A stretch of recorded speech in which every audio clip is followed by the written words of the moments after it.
తెలంగాణ రాజకీయాల్లో ఆసక్తికర చర్చ సాగుతుంది. రేవంత్ కేబినెట్లో ఒక మంత్రికి పదవి గండమంటూ వార్తలు వస్తున్నాయి. పలువురు శాఖల్లో మార్పులు కూడా జరగనున్నట్లు ప్రచారం సాగుతుంది. కొత్తగా కేబినెట్లోకి 4 లేదా 5 చోటు దక్కే అవకాశం ఉంది. ఇవాళ ఢిల్లీకి ముఖ్యమంత్రి రేవంత్ రెడ్డి, డిప్యూటీ సీఎం భట్టి విక్రమార్క వెళ్తున్నారు. ఏఐసీసీ పెద్దలతో మంత్రాలు జరపబోతున్నారు. ఏడాది పాలన విజయోత్సవాలపై అధిష్టానానికి నివేదిక ఇవ్వబోతున్నారు. నెలాఖరులోపు మంత్రివర్గ విస్తరణ సంబంధించి జరగబోతున్నట్టుగా హస్తంలో చర్చ సాగుతోంది. ముఖ్యంగా మంత్రివర్గ విస్తరణ సంబంధించి అందరి ఫోకస్ పెట్టినట్టుగా తెలుస్తోంది. ఇక ముఖ్యమంత్రి ఇప్పటికే రాజస్థాన్లోని తమ బంధువుల పెళ్లికి కుటుంబ సమేతంగా వెళ్లారు. అటునుంచి ఆయన ఢిల్లీ చేరుకోబోతున్నారు. ఢిల్లీకి ఇవాళ ఉప ముఖ్యమంత్రి భట్టి విక్రమార్క కూడా వెళ్ళబోతున్నారు. ఏఐసీసీ పెద్దలతో మంత్రాలు జరపబోతున్నట్టుగా తెలుస్తుంది. ప్రధానంగా ఏడాది పాలన విజయోత్సవాలపై అధిష్టానానికి నివేదిక ఇవ్వబోతున్నారు.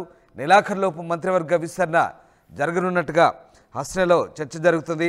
సీఎం రేవంత్ రెడ్డి 2 రోజుల పాటు ఢిల్లీలో మకాం వేయబోతున్నారు. రాజస్థాన్లోని వివాహ వేడుకకు హాజరైన తర్వాత ఆయన ఢిల్లీ వెళ్తున్నారు.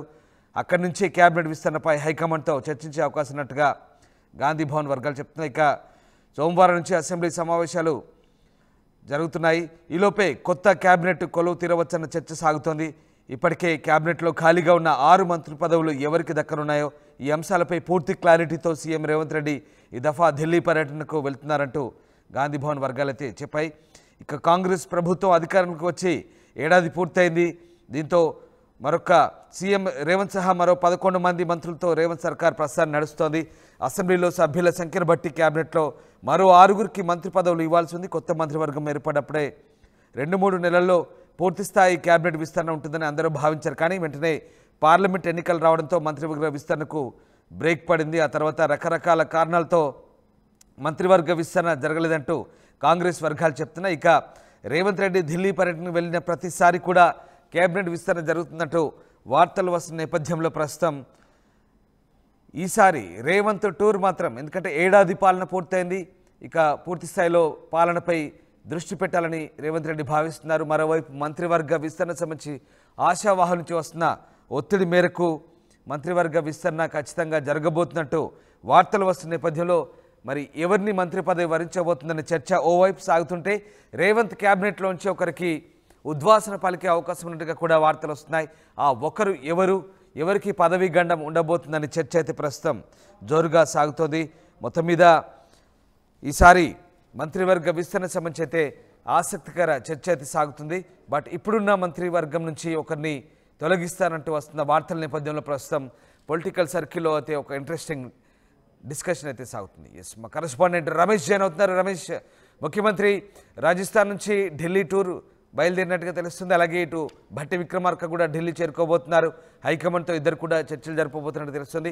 ముఖ్యంగా మంత్రివర్గ విస్తరణ సంబంధించి ఈ చర్చలు ఉండబోతున్నట్టుగా తెలుస్తుంది. At the same time Revanth cabinet నుంచి ఒకరికి ఉద్వాసన తప్పదు అనే వార్తలు వస్తున్నాయి. ఏం జరుగుతుంది? క్యాబినెట్ ఎక్స్పాన్షన్ సంబంధించి మీ దగ్గర అప్డేట్స్ ఏంటి? ఖచ్చితంగా ఇప్పటికే మంత్రివర్గ విస్తరణ వాయిదా వేసుకుంటూ వస్తున్నారు. ఇప్పటికీ ఏడాది పాలన పూర్తి చేసుకున్నటువంటి ఆ సందర్భంలో కూడా ఇక మంత్రివర్గ విస్తరణ ఉండబోతుందని కూడా తెలుస్తుంది. ఇవాళ సీఎం రేవంత్ రెడ్డి, అదేవిధంగా deputy CM Bhatti Vikramarka, AICC పెద్దలు మల్లికార్జున ఖర్గే, రాహుల్ గాంధీతో కూడా భేటీ కాబోతున్నారు. ఇప్పటికే హస్తినా చేరుకున్నటువంటి డిప్యూటీ సీఎం భట్టి విక్రమార్క రాహుల్ గాంధీతో భేటీ కావడం జరిగింది. అదేవిధంగా జైపూర్ నుంచి నేరుగా సీఎం రేవంత్ రెడ్డి కూడా అక్కడికి రానున్నట్లు కూడా తెలుస్తుంది. ఏదైతే పెండింగ్ లో ఉన్నటువంటి 6 మంత్రి పదవుల్లో మొదటగా ఒక 4 మంత్రి పదవులు మాత్రం భర్తీ చేసే అవకాశం అయితే కనిపిస్తుందని చెప్పవచ్చు. అదేవిధంగా ఒకరికి ఉద్వాసన పదవి గండం అంటూ కూడా చర్చ కొనసాగుతుంది. ఎవరు ఆ మంత్రి అనేది కూడా కాస్త సస్పెన్స్ గా మారింది. అదేవిధంగా కొంతమంది ఆ మంత్రుల శాఖల్లో కూడా మార్పు చేర్పులు కూడా జరుగుతున్నట్లు కూడా తెలుస్తుందని చెప్పవచ్చు.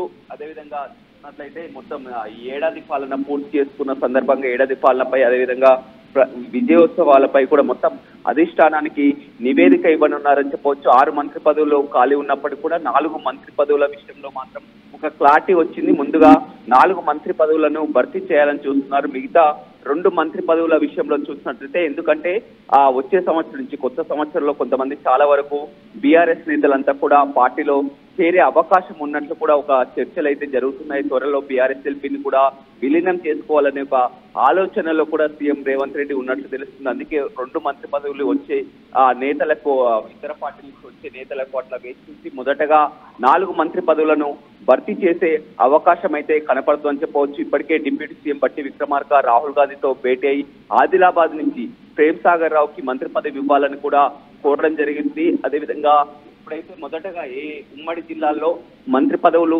లేనటువంటి జిల్లాలు ఏవైతే ఉన్నాయో ఆదిలాబాద్ కానీ, నిజామాబాద్ కానీ, రంగారెడ్డి కానీ మొదటగా ప్రాధాన్యం మంత్రి పదవి లేని జిల్లాలకు మంత్రి పదవులు ఇచ్చాలని ఒక సూచన అయితే కనిపిస్తుందని చెప్పవచ్చు. కానీ మొత్తం మీద ఇది రాజకీయాల్లో, తెలంగాణ రాజకీయాల్లో ఒక ఆసక్తి పరిణామం అయితే కనిపిస్తుంది. ఎందుకంటే ఒక మంత్రికి పదవి కంటే ముందు అదేవిధంగా మంత్రుల శాఖల్లో కూడా మార్పులు చోటు చేసుకోబోతున్నాయి. కాబట్టి ఆ మంత్రి పదవి ఇప్పుడున్నటువంటి పరిస్థితుల్లో ఎవరిని మంత్రి పదవి నుంచి తొలగిస్తారు అనే ఒక సస్పెన్స్ నెలకొంది. అదే కనుక జరిగితే కనుక రాజకీయాల్లో కూడా మార్పు జరగబోతుంది. అదేవిధంగా మంత్రుల శాఖలో ఈ సంవత్సర పాలనపై కూడా చూడడం జరిగింది, అధిష్టానం కూడా చూడడం జరిగింది. కాబట్టి శాఖలలో కూడా మార్పు చేర్పులు జరిగే అవకాశం కనపడుతుంది. మధ్యాహ్నం రాహుల్ గాంధీతో సీఎం రేవంత్ రెడ్డి భేటీ కాబోతున్నారు. నిన్న జైపూర్ లో అతని బంధువులు జైపాల్ రెడ్డి బంధువుల వివాహానికి జైపూర్ చేరుకున్నారు. జైపూర్ నుంచి నేరుగా ఢిల్లీకి చేరుకోబోతున్నారు. ఇప్పటికే డిప్యూటీ సీఎం కూడా ఆల్రెడీ ఢిల్లీలో ఉన్నారు. ఇద్దరు కలిసి కూడా మరొక మారు భేటీ అయి, ఎందుకంటే సోమవారం నుంచి కూడా మళ్ళీ అసెంబ్లీ ప్రారంభం కానుంది. మొత్తం ఈ అసెంబ్లీ సమావేశాల లోపలనే ఒక క్లారిటీ వచ్చే అవకాశం అయితే కనపడుతుందని చెప్పవచ్చు. ఇప్పటికే చాలా సార్లు మంత్రి పదవుల విషయంలో వాయిదా పడుకుంటూ వస్తుంది. కానీ ఇప్పుడు ఏడాది పూర్తి చేసుకుంది కాబట్టి ఇక ఖచ్చితంగా విస్తరణ ఉండబోతుందని చెప్తున్నారు. తొలి దఫాలో ఇక 2 పెండింగ్ లో పెట్టి ఒక 4 మాత్రం మంత్రి పదవికి చోటు దక్కే అవకాశం అయితే కనపడుతుందని చెప్పవచ్చు. Ramdas. Right, yes, thank you Ramesh, thanks for the update. So ముఖ్యమంత్రి రేవంత్ రెడ్డి ఢిల్లీలో బిజీగా గడపబోతున్నారు. ఇప్పటికే ఢిల్లీలో పార్లమెంట్ సమావేశాలు కొనసాగుతున్నాయి. ఈ నేపథ్యంలో కొంతమంది కేంద్ర మంత్రుల అపాయింట్మెంట్లు కూడా తీసుకొని రాష్ట్రానికి రావాల్సిన గ్రాంట్లకు సంబంధించి కూడా ముఖ్యమంత్రి కోరే అవకాశం ఉంది. మరోవైపు పీసీసీ కార్యవర్గంపై కూడా అధిష్టానంతో చర్చించే అవకాశాలు కనిపిస్తా ఉన్నాయి. ఇప్పటికే పీసీసీ చీఫ్ మహేష్ కుమార్ గౌడ్, అలాగే సీనియర్ మంత్రి ఉత్తమ్ కుమార్ రెడ్డి, భట్టి విక్రమార్క, దీపాదాస్ మున్షి వీరంతా కూడా ఢిల్లీలోనే అందుబాటులో ఉండే అవకాశం కనిపిస్తోంది. ముఖ్యమంత్రి పార్టీ అధిష్టానంతో పార్టీ పీసీసీ కార్యవర్గ కూర్పు అలాగే మంత్రివర్గ విస్తరణ సంబంధించి అలాగే ఏడాది పాలన పూర్తయిన సందర్భంగా హైకమాండ్కు పార్టీ నిర్వహిస్తున్నటువంటి కార్యక్రమాలు, రాష్ట్రంలో కొనసాగుతున్నటువంటి పాలన వ్యవహారాలపై పూర్తి స్థాయిలో క్లారిటీ ఇచ్చే అవకాశాలు కనిపిస్తున్నాయి. మొత్తం మీద ముఖ్యమంత్రి ఢిల్లీ పర్యటన ఇప్పుడు ఆసక్తి రేపుతోంది. మంత్రివర్గ విస్తరణపైన ఎంతోమంది ఆశావాహులు మంత్రివర్గ విస్తరణపై ఆశగా ఎదురుచూస్తున్న పరిస్థితి. ముఖ్యమంత్రి ఢిల్లీ వెళ్ళినప్పుడల్లా ప్రతిసారి మంత్రివర్గ విస్తరణపై వస్తున్న చర్చ నేపథ్యంలో ఈసారి సీఎం ఢిల్లీ టూర్ మాత్రం మంత్రివర్గ విస్తరణ సంబంధించి ఒక క్లారిటీ తీసుకునే అవకాశాలు అయితే కనిపిస్తున్నాయి.